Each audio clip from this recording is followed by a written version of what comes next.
People aren't broken, and there's always a way forward. I know because I've lived it. I left school at 14, one of 9 kids, and I joined the RAF at 16. 30 years followed in sales, hospitality, and all the while believing there was a version of my life I couldn't quite reach. In my mid-40s, I found hypnotherapy, discovered that belief was wrong. I retrained, I built Inspired to Change, and at 60 I came out of King's College London with an MSc in the psychology and neuroscience of mental health. The same year I found out I had dyslexia and ADHD. I'm Johannes, solution-focused hypnotherapist, founder of Inspired to Change, senior lecturer at CPHT. This podcast is everything that's come from all of that. One condition per episode. What's going on? What's keeping it going? And what actually helps? If you find it useful, hit subscribe. Let's get into it.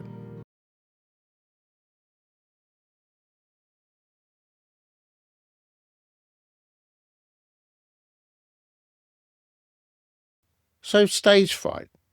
This episode is for a very particular kind of person. Not for someone new to performing under pressure, someone who's already proved they can do it, the musician who's played hundreds of gigs, the teacher who's stood in front of classrooms for 20 years, the broadcaster who's lived live on air without a second thought, the public speaker who's delivered keynote after keynote without a flicker of nerves, the sports person who's competed at a level most people never will, and then, out of nowhere, on a day like any other, it doesn't work anymore. I've watched lecturers with 20 years experience suddenly dread walking into a classroom they know better than their own front room. I've worked with professional speakers convinced their career is finished after one presentation went wrong. So today is everything I know, from lived experience, from the therapy room, and from the neuroscience of why this happens to people who, by every reasonable measure, shouldn't be afraid of this at all. If you felt confident in your craft for years and then suddenly found yourself shaking, blanking, or dreading the exact thing you used to do without thinking, this one's for you. If that sounds familiar, stay with me. I think you'll find it useful. Let's get into it. So the ambush. You've stood on that stage, walked into that classroom, stepped up to the microphone, taken that shot more times than you can count. It's not just familiar, it's who you are. And then, on some ordinary day, with no warning and no obvious reason, your body decides it isn't safe anymore. Your heart starts racing before you've even started. The hands that have never shaken before shake. The mind that's always been sharp goes blank, or worse, fills with doubt mid-performance. You get through it, somehow, and you walk off shaken, not by what happened, but by the fact that it happened to you. And then the real damage starts, because now you're not just dealing with the one bad performance, you're dreading the next one in case it happens again.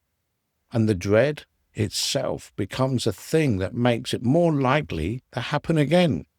You start wondering if you've lost it, if the years of doing this somehow stopped counting, if you suddenly, inexplicably, an imposter in your own skill. Here's the first thing I want you to hold on to. This is not the loss of your ability. It's not proof you were never really that good, or that your nerve has finally run out. It's your alarm system doing exactly what it's built to do. Misfiring at the moment, it's never misfired before, and a misfire, unlike a genuine loss of skill, can be corrected. Before we go any further, I want to draw a line, because it matters. The nerves you feel before you walk out, the flutter, the sharpened focus, the sense of right, let's do it. That's not what we're talking about today. That's a good thing. It's your body rising to meet something that matters to you, and it usually sharpens your performance rather than damaging it. In the trade, that's sometimes called a challenge response. Stress in service of a task. If you've always had that and it's always worked in your favor, keep it. Don't let anything in this episode make you suspicious of it. What we're talking about is different. It's not the edge before you start. It's the alarm going off during or right before something you've done 1,000 times in a way it's never gone off before. That's not challenge stress helping you rise to the occasion. That's threat response. Treating the thing you're good at as danger. Same body, same adrenaline, completely different signal underneath. And that's the distinction this whole episode rests on. Let's start with what this actually is. This isn't ordinary stage fright, and it isn't a beginner's nerves. This is sudden onset performance anxiety. When someone with a genuine, proven track record is hit seemingly out of nowhere by a fear response they'd long since stopped expecting. It shows up across every field where performance under pressure matters. Musicians get it mid-tour, after years on stage. Most people get it. A golfer who suddenly can't putt. A cricketer who can't throw the ball back to the wicketkeeper. A footballer who can't take the penalty they've taken hundreds of times before. The broadcaster gets it live on air. Teachers and lecturers get it in front of classes they've taught for decades. Public speakers get it. Someone who's delivered keynote talks to hundreds of people without a second of thought. Suddenly dreading a stage they know inside out. Surgeons, pilots, anyone who depends on skills performing under watching eyes can be hit by this, regardless of how long they've been doing it. One survey of over 2,000 professional orchestral musicians found that nearly a quarter had experienced genuine stage fright, not just ordinary nerves, and it isn't confined to music. UK surveys suggest around 1 in 4 people feel anxious at just the thought of presenting an idea in a meeting. This is not a rare or fringe experience. It happens to people at the very top of their field all the time. And it's far more common than people admit, because admitting it feels like admitting you've lost something you can't get. You haven't. This is known, well documented for non-sports people call versions of it the yips. Musicians talk about losing their nerve, and every profession that performs under scrutiny has its own quiet name for the same thing. What they're all describing is the same underlying event. So what's actually happening in the brain when this hits? Your alarm system, the amygdala, doesn't run on logic or on your CV. It runs on pattern matching and threat detection. And it can be triggered by something as small as one bad moment, one piece of criticism, one performance that went wrong for reasons that had nothing at all to do with skill. Once it's flagged that specific situation as dangerous, it doesn't need your permission to fire the next time you're in it. It floods your body with adrenaline, narrows your focus, and critically sidelines your prefrontal cortex, the calm, skilled, experienced part of your brain that actually knows how to do the thing you're trying to do. That's the part that explains everything. The skill hasn't gone anywhere. It's still there, intact, exactly as strong as it's always been. But in the moment the alarm fires, the part of your brain holding that skill has been temporarily taken offline by a system convinced you're under threat. You're not failing, you're being interrupted. Skill doesn't disappear overnight. access to it sometimes does. So why does it land on people with years of experience out of the blue with no obvious triggers? Sometimes there is a trigger, even if it doesn't feel connected. A single bad performance, a piece of harsh feedback, an injury, a health scare, a period of high stress somewhere else in life. Very often, though this has nothing to do with the thing you can't do, your skill hasn't declined and nothing about your performance itself has changed. It's that your brain, dealing with pressure somewhere else entirely, a relationship, money worries, exhaustion, grief, has quietly turned its overall threat sensitivity up. And the extra sensitivity doesn't always show up where the stress came from. It shows up wherever your nervous system is already primed to notice risk. For you, that's the stage, the pitch, the microphone. Think of stress as a bucket. Every pressure you're carrying, work, sleep, money, relationships, health, pours into the same bucket, regardless of the tap it's coming from. Sleep normally drains a little bit each night, keeping the level manageable. But when sleep's disrupted, or the pressure keeps coming faster than you can drain it, the level rises. And a bucket that's nearly full doesn't need a big new problem to overflow it. Just one more drop. For you, that drop happened to be a performance you've done 1,000 times. It's not that the performance became dangerous. It's the bucket that was already close to the top, and it's where it spilled over. It's the same mechanism behind a short fuse that comes from nowhere, or a habit that suddenly gets harder to control. The bucket finds the nearest opening. For you, right now, that's the thing that you're best at. Sometimes it's cumulative instead. Years of performing without incident quietly building pressure of its own. The weight of reputation, the fear of being the person who never fails. And sometimes, honestly, there's no clear cause at all. The nervous system doesn't always announce its reason. And that doesn't mean you need to find one before you can move past it. So why does it stick around once it's started? The first time it happened, your brain files it as evidence. Something went wrong here. This might not be safe anymore. And the next time you're in the same situation, the brain is now on alert, scanning for the same threat, what makes the anxiety more likely to show up again, which becomes further evidence, which makes it more likely the time after that.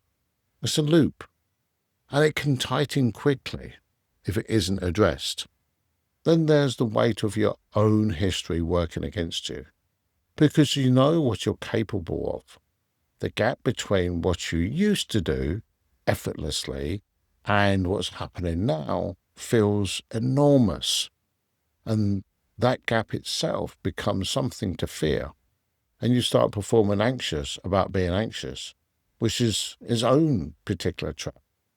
And avoidance creeps in quietly, turning down the gig, the talk, the shot, the broadcast. Anything to sidestep the risk of it happening again. Every time you avoid, you get short-term relief. And the brain knows that avoidance worked, but it never gets the chance to relearn the situation was actually safe all along. But cycles that tighten can also be loosened. And that's exactly what the solution-focused approach does. Here's how we actually work with this. We don't spend the session picking apart the bad performance that started it. Digging through it rarely helps, and it tends to keep the brain rehearsing exactly what you're trying to move past. Instead, we look forwards. What does it feel like to walk out there again, doing the thing you've always been able to do, with your skill fully available to you? We get specific about, because the brain moves towards what it's shown. Right now it's been shown the misfire on a loop far more than it's been shown the years of success that came before it. We build on the same three pillars: positive interaction, talking about it rather than carrying it alone, because isolation makes this worse and connection steadies the nervous system. Positive action, controlled low-stakes exposure that lets your body collect fresh evidence that the situation is safe, rather than avoiding it altogether. And positive thinking, not blind confidence, but accurate reminder of the track record you actually have, which the fear has been quietly drowning out. And this turns out to be less about performance itself and more about your overall threshold. Everything else going on quietly turned up your sensitivity. We widen the lens. We look at what's actually loading you right now, away from the stage or the pitch entirely, because bringing that down often does far more for your performance than anything aimed directly at your performance itself. You're not fixing a broken skill. You're lowering the general pressure your nervous system is under, so it stops flagging the wrong thing as dangerous. And this is where the hypnotherapy comes in. In trance, the prefrontal cortex, the calm, skilled part of your brain, stays engaged. And we use that state to rehearse performing the way you used to, before the alarm started firing. We're not teaching you a new skill. The skill is already there. We're helping your nervous system remember it's safe to use it. This isn't wishful thinking. This is neuroplasticity, your brain's ability to rewire itself through repeated experience. It's well-established neuroscience. The pattern that got learned in one moment can be unlearned the same way. And this isn't just a theory. Inspired to Change run a formal research study with Northumbria Police, working with officers and staff dealing with anxiety, confidence issues, and specifically public speaking, among other presenting problems. Every single participant who completed treatment responded, and the majority recovered completely with no clinical symptoms left by the end. I've watched experienced, capable people walk back into the exact same situation that ambushed them and find their nerve again. That's because it was never actually gone. Before I close, one thing you can do. The next time you notice a dread building before you perform, don't wait to feel confident before you start. Confidence isn't a prerequisite here. It's the byproduct. Instead, focus on the first, small, mechanical action of your craft. The first note, the first sentence, the first step of your routine. Do just one thing on autopilot and let the rest follow. Here's why it works. Your skill lives in your body as much as your mind, and the first movement tends to wake the rest up, even when your head is telling you it's forgotten how. So let me speak directly to you. You haven't lost it. You haven't gone soft. And you're not an imposter in a life you've spent years earning. You have an alarm system that's misfired. In a moment, it's never misfired before. And that same brain that built your skill in the first place can learn to let you use it again. That's not me being kind. That's neuroscience.